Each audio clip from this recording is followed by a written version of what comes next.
تیسرے دن وہ حضور کی قبر انور پہ پہنچ گیا اور اس نے سرکار کی قبر انور سے روٹی مانگی وغیرہ اس کی تاریخ سے روایت کے حوالہ جات موجود ہے.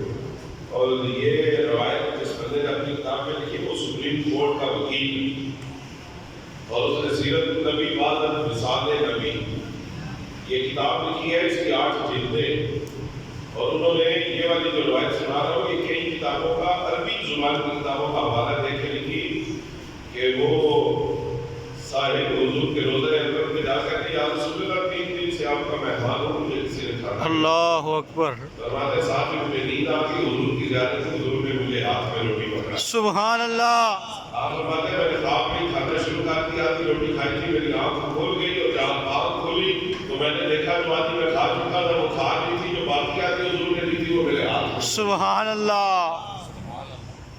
پتہ چلا حضور جس کو جو عطا خواب میں کرتے ہیں وہ سمجھ لو دنیا میں بھی اسے عطا ہو. بے شک. سبحان اللہ. حضرت غوث اعظم فرماتے ہیں اگلے دن میں نے خطاب کرنا شروع کیا اور میں جب عربی بولتا تھا عربی بھی میری عربی پہ حیران رہ جاتا. سبحان اللہ. کہتے ہیں اس طرح کی عربی تو ہم میں سے کوئی بھی نہیں بول سکتا.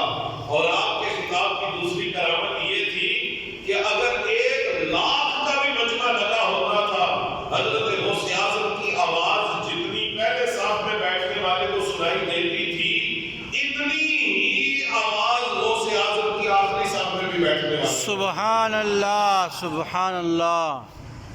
وہ غوث اعظم اپنا خطبہ چھوڑ کے علی علیہ کے ساتھ آ کے ایسے کھڑے ہو گئے اور علی علیہ نے اس طرح آنکھیں بند کی ہیں اور ہاتھ باندھے ہوئے. غوث اعظم نے آنکھیں کھولی ہیں اور وہ بھی ہاتھ باندھ کے قبلے کی طرف رخ کر کے کھڑے ہو گئے. تو لوگوں نے جان کے علی علیہ کو اس طرح ہلایا کہ ذرا جاگو آنکھیں کھولو.